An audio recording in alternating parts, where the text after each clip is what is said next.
whatsoever. I'm just happy to have a fight, you know, especially given the situation. You know, very rarely do people get fights when people fall out during fight week. Right. So, Baruch Hashem. For sure. How did you go about kind of researching him and everything like that? Did you leave that up to your coaches? On YouTube. Yeah. Yeah. I saw a few fights on, and yeah. So yeah. And just him as an opponent in the cage and everything, was there anything that sort of kind of was unexpected on his end, perhaps? His head was harder than I thought it would be. He was definitely more resilient. I landed some big shots with my right hand in the first and second round, and I wobbled him. You know, I could definitely see it in his face, but he stayed in there, and dude fought through it all, and to the very end, he fought. So for a UFC debut, you know, it says a lot about who he is and what he can do in there. And how much does this win mean to you? I know now you're a full-time fighter. You've sort of gone all in on this. Do you feel like it's paying off? Oh yes, most definitely. As you can tell, I've got abs. They're not quite washboard abs yet, but with the tutelage and the training I'm going to be getting at the lab, because I'm moving down there, the middleweight is right around the corner. You know, the weight keeps coming off. I weighed in today at 212. I'm usually at 222, 225. Fight day. I was 212 today. You know, so who knows? We'll see what happens in the future. How do you feel fighting on the Sabbath? I don't feel good about it at all. But it's the world we live in, right? I mean, I've been working on the Sabbath. I've been working every other Sabbath when I worked for the FAA, and in the world we live in, it's something we have to do to survive, and it's something I'm going to have to pay for when Mashiach returns. So. Would you prefer fighting on a Saturday night as opposed to a I would Friday night? definitely prefer. I would prefer never to fight on the Shabbat. Yeah. So maybe next time they offer to fight on Shabbat, I'll be like, no, I can't do it. Did you consider doing that? Or? I did. I definitely considered it, but the fact that I quit my job, and I needed to fight to quit my job, and when they called the fight off, it was a trying moment, but I didn't wane, I didn't worry, you know, I left it in the hands of Yahovah, and he pulled through. He brought in. There was an opponent already there, so the wheels were already in motion. Why did you quit the job now? Well, you know, it's not fun working 10 hours a day and then going to try to get all the training you can get at night, you know, as opposed to training in the morning, coming home, getting some rest, and then going training in the evening. You know, that's how a lot of people get injured. And on top of that, you know, when I was working, I was a heavyweight. I was fat, eating and sitting and doing nothing, and I wasn't happy, you know. I'm happy now, you know. I get to wake up and work out. I'm happy. I like doing that. I get to see my family more, you know, and which is the main thing, you know. I get to see my family more, which is definitely the main thing. Spending 10 hours away from my wife and kids was never fun for me. It was just something I had to do. And with the contract I have with the UFC, with this win, you know, I'm set for the rest of the year. So I can fight 2 more times this year, and that's just extra. How many years were you with FAA before you quit? 8 years? 8 years. Yeah, from 2009 to... Do you think the job is there for you when you come back? Oh, I'm always have the knowledge. Okay. So all I have to do is update my resume and apply. So. What did you do? Update it with Cage Fighter? Yeah.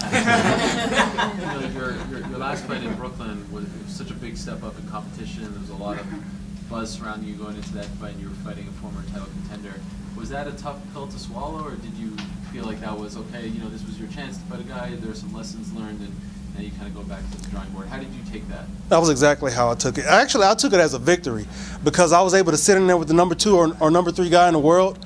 He took me down, yeah, because he couldn't stand with me. But when he took me down, you know, he couldn't get much off. So that gave me more confidence in my defensive jiu-jitsu, as well as in my striking. Okay. So with confidence, you know, comes victories. So. Is it possible that your next fight is at 185? I don't know. I mean, I'll bounce back and forth. So it could be, but then I'll come back to light heavyweight. It doesn't matter. It seems like the light heavyweight division is a little bit more wide open though right now. Middleweight's kind of in a logjam. Did you kind of look at that maybe and say, hey, it might be easier for me? No. With it being in a logjam, if I went down to middleweight, that would make it more exciting. Right. Because it's me. You know what I'm saying? So, which is why they gave me the. Which is why they want to keep me in the light heavyweight division. You know, they need fresh blood. You know, exciting strikers. and new blood, new fighter. So I'm here. I'm not just going to stick around in the light heavyweight division because somebody else thinks it's the right thing to do. I'm going to do what I know is best for myself. And if you did fight at middleweight, any opponents in mind as far as what's next? Each and every one of them, as long as they pay me. That's how many people in the middleweight division? At least 40, 50 people. That's 50 checks I can get. So bring them on. Yeah. And how are you celebrating tonight? I am going to call my wife, talk to my kids, and I don't drink. Maybe hang out with my team. That's about it. I don't go out. I don't go out and party, So, and today is Shabbat, as a matter of fact. So I'm going to go home and do some Torah study. Is actually what I'm going to do. You had said something during the weigh-in where you were like, "Do y'all know what IBS is?" What were you saying? IBS? Yeah. Like, what was that about? Is IBS? ILS. I said IBS, huh? I couldn't hear what I you meant to said. say ILS. Okay, what is that? Invisible lat syndrome. Oh. I've been seeing it all week since I've been here. People walking around like, you know what I'm saying? I'm like, come on now, guys. Ugh. Anyway, I could rant on a day. I could rant on about that for days. So. As you were coming in, you were praising Brian Stan, I believe, or As being you were your walking good in. luck. Oh yeah, he's my good luck charm. Every fight he's called of mine, I won.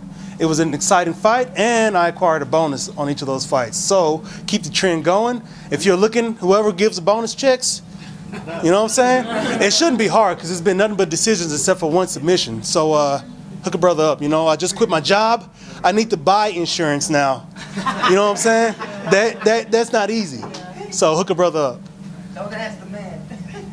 Is it UFC? Have you had discussions with them about going to middleweight? Are they open to it? Or? No, they can't tell me what to do. They just pay me to fight. I'm an individual contractor. And how they classify it? I'm an independent contractor. I can do what I want as long as it's within the octagon, of course. They have exclusivity rights and stuff all like that. But They tell you what to wear. well, I mean, they tell me what to wear, but it's functional. I'll do it butt naked. It don't matter to me. Actually, I won't do it butt naked.